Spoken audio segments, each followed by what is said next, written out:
Hi everyone, thanks for joining me again here for another episode of DeeDee Does History. This is part 2 of Extra History presenting Hiawatha, the Great Law of Peace. If you didn't see episode number 1, that'll be in my previous videos. And so as this week progresses, I'm hoping to do more positive stories, things that give us a little more of a hopeful vibe about history. And it's maybe some inspiration for our lives. Without much further ado, the information for the video will be in the description below. Definitely, if you enjoy it, click through and support the creators of the content. And with that, let's get on to the part 2. 3 nations had now agreed to join the Great Law of Peace, but there were 2 more in the peacemakers' sights, the Seneca and the Onondaga.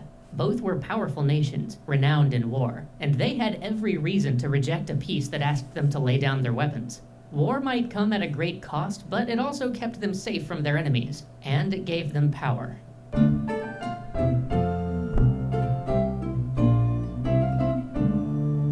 The Seneca had more warriors than any other nation, including the Onondaga. They had battled Tadadaho many times, repeatedly checking his ambition with their own. But he was far from their only enemy. They fought many wars outside the 5 nations which the peacemakers sought to unite, and to support those wars, they frequently raided their neighbors. Many of the envoys who now followed the peacemaker had suffered or lost loved ones in Seneca raids. Hiawatha and the peacemaker came braced for an argument, but they were greeted warmly. The Seneca had already heard of the peace treaty. Jigonsase, who was Seneca herself, had sent her own messengers explaining the principles of righteousness, health, and power that had convinced her to join the peacemaker. Aside from 2 chiefs who lived to the far west, the Seneca were ready to accept the treaty. But those 2 chiefs had the most warriors, and the most reason for not accepting the treaty.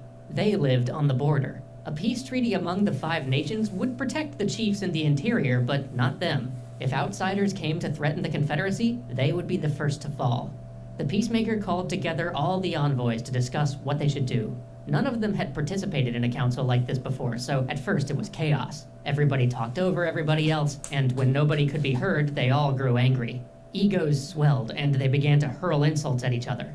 They swore that they could never work together, and threatened to return home, call up their warriors, and take to the warpath again. The peacemaker refused to let his life's mission be torn apart in an afternoon. He sat the envoys down around the longhouse fire and declared that they must behave like brothers. The Mohawk and the Seneca were the elder brothers, who sat on one side of the fire and considered new proposals first. If they approved, the issue would then pass to the younger brothers, the Cayuga and the Oneida, who sat on the other side of the fire. And when they took turns like this, everyone's voice would be heard. In short, he established a bicameral legislature. There was no place yet for the Onondaga, so Hiawatha sat with the Mohawks. It had been years since he'd left his homeland, and since he had joined the peacemaker, the Mohawks had welcomed him as one of their own. Now, his place among them allowed him to be one of the first to review new proposals. He quickly helped to resolve the matter of the 2 Seneca chiefs to the far west. The Seneca would be honored as keepers of the western door. The Mohawk became keepers of the eastern door. When strangers approached, the keepers would be the first to judge them, and could call up the warriors from all 5 nations if they thought it necessary. But their first responsibility would be to offer peace to all who came, and welcome those who accepted it. Only those who refused the offer 3 times would be met with war. The chiefs accepted this, and the Seneca joined the Great Peace. Then Hiawatha made another proposal, one that he believed would convince Tadadaho to accept a treaty and join the final nation to their cause. Debate raged around the fire, but Hiawatha urged them all to keep an open mind. They had secured the eastern and western doors, but there could not be peace among them as long as the Onondaga, who lived in the middle, did not accept it. So the council put its faith in Hiawatha's plan. They all returned to the Onondaga together and met with Tadadaho. His temper flared when he saw the envoys from the Cayuga, whom he had so often bullied, now apparently joining forces against him. Even though he knew he was outnumbered, he immediately rose from his bench and threatened to crush them all with war. "We have not come for war," Hiawatha said, "but to make you an offer. We want you to be the leader of our council." Tadadaho sat back down. This was Hiawatha's suggestion. Tadadaho would have the seat of honor and hold a veto over all the laws which the Council of Nations considered. Including him, the Onondaga would have 14 representatives at the council, more than any other tribe. In terms of the great longhouse that the Peacemaker wanted to build, the Onondaga would be the keepers of the fire. They would have the last vote on all proposals, and council meetings would always be held on their land. Tadadaho's mind spun with the possibilities. Through war, he had been able to claim more and more power for himself, but nowhere near as much as he stood to gain through this treaty. 4 nations wanted to stand before him and offer him the ability to decide their laws for them. How powerful he would become. While these thoughts were swirling through his head, Jigonsase stepped forward. She hadn't believed that Tadadaho could be reformed, but the Peacemaker did, and she trusted the Peacemaker. Even so, she could see the evil ideas slithering through his mind, and knew that she must put a stop to them. She walked straight up to him, looked him in the eye, and ordered him to strike her. Aghast and confused, Tadadaho looked around. Who was this woman to give him orders like this, and such orders? He couldn't strike a woman, especially a clan mother, and he told her so. Is that not what you do? Jigonsase challenged. I've heard many tales of your power, of how you, a powerful man, strike the women in your longhouse, how you make men afraid of you by threatening their lives. Why should you now hesitate to do to me what you have done to so many others? Isn't that what your power is for? Will that not be how you lead our people? Tadadaho bowed his head in shame. Suddenly, he saw all of his plans for what they were, greedy and cruel. He begged for forgiveness. Jigonsase saw that spark of goodness take light in him, and filled with mercy, she ran her hands through his hair and soothed him like a mother soothes her child.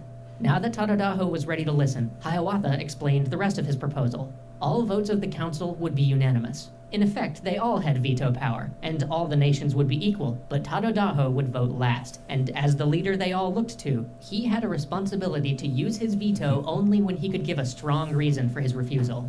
Tadadaho agreed, and at last the Onondaga joined the Great Peace. All 5 nations now agreed to peace, but it remained for them to finalize the laws of their new confederacy.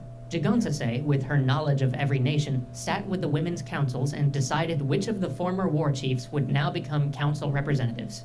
These men were given antlers to represent their new position, and the women who put them there received strings of Hiawatha's wampum beads, signifying the fact that whoever they might choose to sit on the council, the seat itself belonged to the women.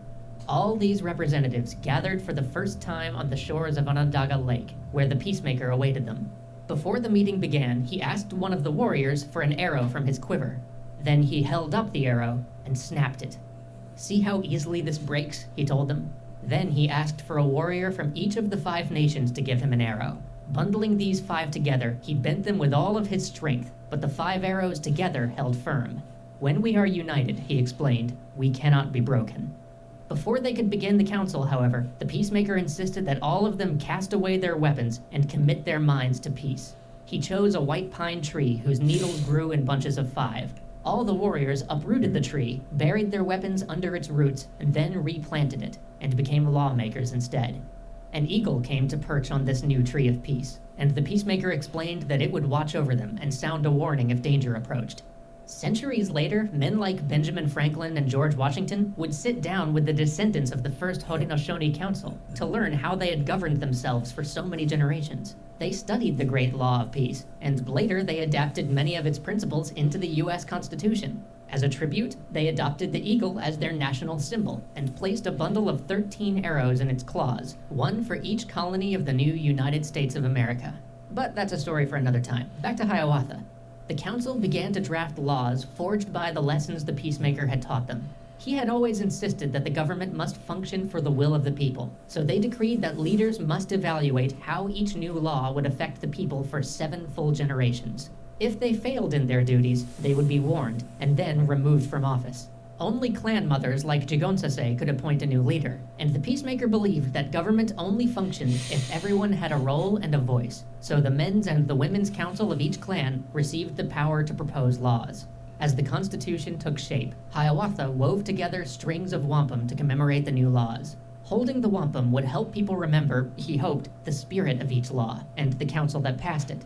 Determined to create something grander than the simple string he had given the Peacemaker at their first meeting, Hiawatha designed a broad belt that would become the symbol of the Confederacy. White lines of peace connected the 5 nations of the Confederacy, with the Onondaga at the center, represented by the Tree of Peace. Those lines extended to the edge of the belt, for he hoped that the Great Peace would extend outwards to other nations, an invitation which the Tuscarora nation accepted in 1722. Haudenosaunee history is seldom told outside of their own traditions, but the legacy of Hiawatha remains a vibrant one. His name and the name of his fellow council members survive as titles given to the council leaders who inherited their seats, and a man called Tadadaho leads the council to this day. The original Tadadaho followed through on his promise to Jigonsase and became a leader that the Haudenosaunee could be proud of, as well as proof of the peacemaker's conviction that men forged in war still carried peace in their hearts.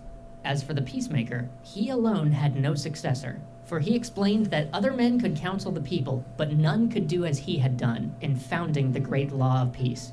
His work here was done. Thank you again to Dominations for sponsoring Extra History and making these episodes possible. So as you see, hopefully that gave you some context of the powerful symbols and powerful ideas behind the great law of peace. You see, for something that's contextually compared to our history so ancient, but also so gender equal, the amount of power and respect that was granted to women that wouldn't be seen in Western civilization for hundreds of years beyond that, right? So I hope that you learned something. I hope you enjoyed this video. You can like, comment, let me know what you'd like to see. As always, the description will have the information of the original video. If you enjoyed it, click through, like, and support the content creators. Thank you so much for joining me today. I hope you stay safe and have a great day.